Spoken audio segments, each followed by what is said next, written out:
Imagine looking up at the sky and seeing fire and sulfur falling over an entire city. Houses in flames, families running, everything destroyed in minutes. This is not fiction. It is the real story of Sodom and Gomorrah, cities consumed by God's judgment. And in the middle of this scene was Lot, Abraham's nephew, a man torn between faith and appearances, who would see his family forever marked. Today you will hear this complete story. Lot's journey begins in Genesis 11. After his father's death, he left Ur of the Chaldeans together with his grandfather Terah, Abraham, and Sarai. At his uncle's side, he traveled toward Canaan. From the beginning, a contrast was clear. Abraham walked trusting in God's promise, while Lot showed a heart more influenced by visible interests. This difference would deeply shape the destiny of each one. Before we continue, I want to tell you about something precious we prepared for you, our ebook, How to Use the Bible in the Best Way. It will teach you how to study the Word deeply and how to live powerful devotionals in your daily life. We also recommend study Bibles, which are essential tools to strengthen your walk of faith. The links to get these materials are in the description. And of course, make sure to subscribe to the channel and leave your like. When they arrived in Canaan, Abraham and Lot's prosperity grew so much that their herdsmen began to dispute territory. Abraham, with a spirit of peace, suggested they separate. He let Lot choose first. While Abraham sought communion with God, Lot was guided by the appearance of the land. He chose the fertile plains near the Dead Sea, not realizing the spiritual danger of getting close to Sodom and Gomorrah. Settled near Sodom, Lot began to gain position and status. The city seemed to offer progress, but hid extreme corruption. The Bible says the men of Sodom were wicked and great sinners against the Lord. Peter, in the New Testament, reminds us that Lot's soul was tormented every day by the corruption he witnessed. Yet he remained there, trapped by the deceptive glow of that city. Over time, Sodom became a stage for wars. Powerful kings invaded the region and carried people off as captives, including Lot and his possessions. Abraham, courageous, gathered a small army of trained servants and rescued his nephew. It was the perfect chance for Lot to leave that place behind, but he returned to Sodom. His heart was already tied to what seemed advantageous, even though his soul was wounded by the city's daily corruption. Sodom's wickedness reached a point that could no longer be ignored. The Bible says the cry of injustice rose up to the Lord. God decided to investigate and sent angels to visit the city. Meanwhile, Abraham interceded boldly, asking that Sodom be spared if there were righteous people in it. God's compassionate heart listened to his plea, but the reality was harsh. Sodom was drowning in irredeemable corruption. The angels arrived in Sodom at dusk and were welcomed by Lot into his home. But quickly, the wickedness of the men of the city was revealed. They surrounded the house and demanded to abuse the visitors. The scene is shocking. Lot, in desperation, even offered his own daughters to protect his guests. This gesture shows how distorted his morality had already become under the influence of the environment around him. The contrast was total. Heaven and filth in the same night. The pressure from the crowd increased, but the angels intervened with power, striking the men of Sodom with blindness and rescuing Lot. Then they revealed the truth. The city was condemned. The order was clear.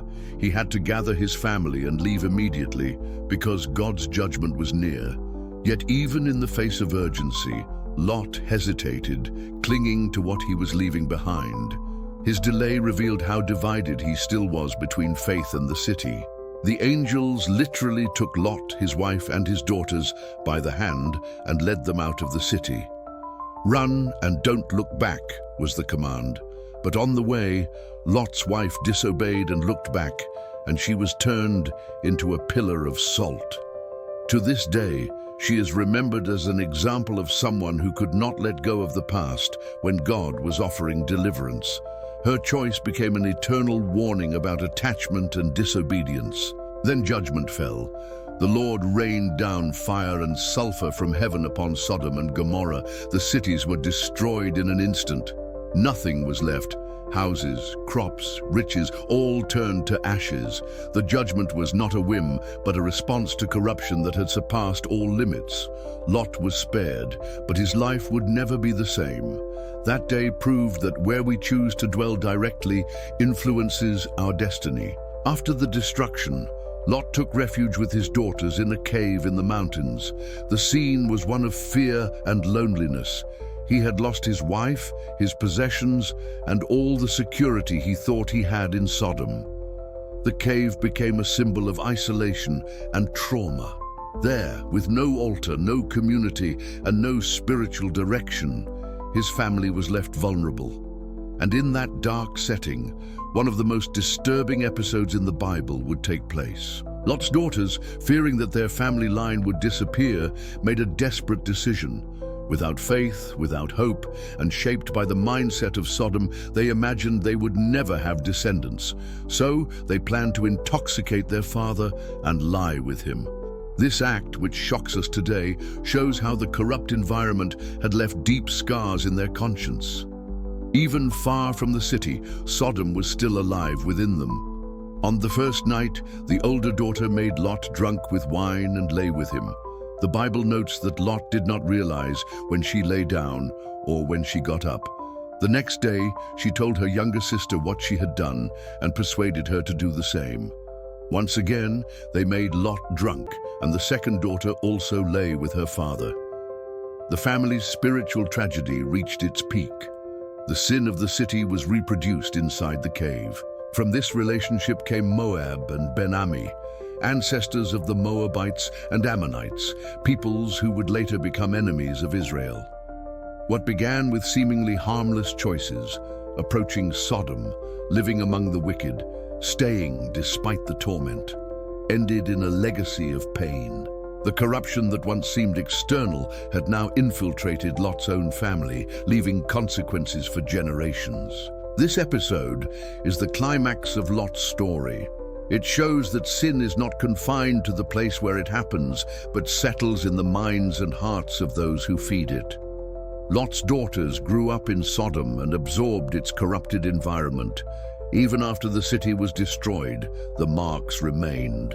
The cave should have been a place of refuge, but instead became the stage for one of the saddest passages in the Bible. The Bible, however, does not erase Lot's name. In the New Testament, Peter calls him a righteous man who was tormented daily by the conduct of the wicked. This shows that even someone who suffered and failed in his choices can still be remembered for his faith. But the narrative makes it clear, bad decisions can place us in environments where, even righteous, we suffer consequences we were never meant to face. Abraham, in contrast, lived by faith. When he gave up the best land, it looked like he was losing, but by trusting in God, he left a legacy of blessing. Lot, on the other hand, chose by appearances and ended in tragedy. This contrast reminds us that what truly matters is not what the eyes see, but God's promise. The path of faith may seem harder at first, but it always leads to eternal and glorious results. Lot's story also teaches us about God's patience and justice. The Lord heard Abraham's intercession, sent angels, and offered a way out. But when there is no repentance, judgment becomes inevitable.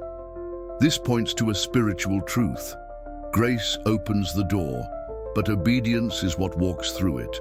Without obedience, grace is rejected, and destruction becomes the unavoidable end. Today, we live surrounded by environments that resemble Sodom, corrupted standards, twisted values, and constant pressures. The appeal of Romans 12:2 is clear. Do not conform to this world, but be transformed by the renewing of your mind. This is what keeps us standing, even when everything around us tries to pull us down. Lot's life is a living warning of how dangerous it is to compromise our spiritual principles. Maybe you identify with Lot's situation, trapped in environments that wound your faith, yet hard to leave behind. His example shows that staying in such places can cost far too much. Our choices don't affect only ourselves, but also our families and even future generations. Faith requires courage to leave before it's too late. What we leave behind may be painful, but what God has ahead is infinitely better. Lot's wife looked back and became a pillar of salt. His daughters carried Sodom inside them and committed a desperate act. These images show that it is not enough to escape God's judgment physically.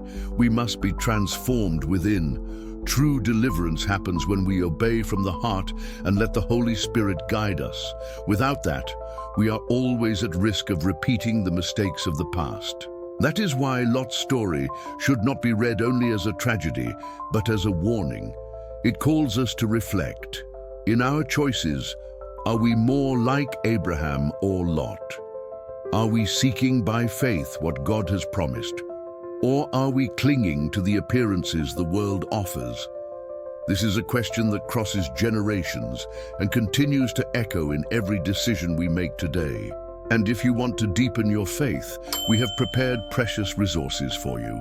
Our ebook, How to Use the Bible in the Best Way, will teach you how to dive into the Word with depth and live powerful devotionals. We also recommend study Bibles that will help you grow spiritually. All the links to get them are in the description. Take advantage of these resources to strengthen your walk with God.